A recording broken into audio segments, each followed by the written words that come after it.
We could say that we're held captive, which is the church's language. We are held captive by sin and death. The church is a hospital for sinners, not a courthouse.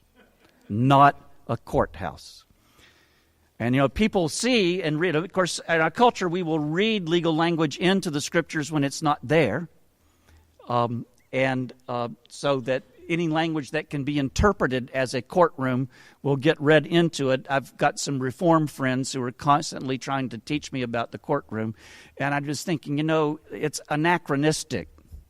You're talking about a late Western model of the law that did not exist then.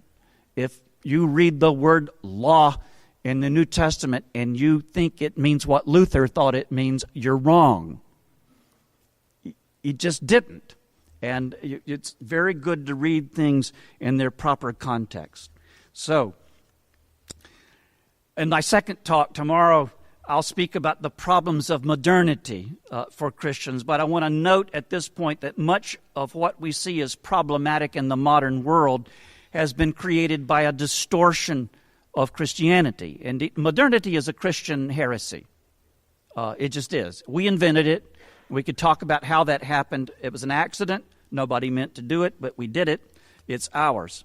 We need to, and we're exporting it. But many of those in the modern world would say, for instance, that they don't believe in God. My response is always, tell me about the God you don't believe in. I'll bet I don't believe in that one either.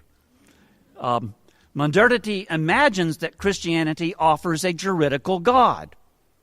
They don't believe in him for good reason. He doesn't exist.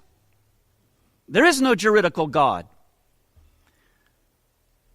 Also, they have rejected the moral teaching of the church for the very reason that the juridical reasoning taught to them oftentimes in the name of the church has led them to their present immoral conclusions.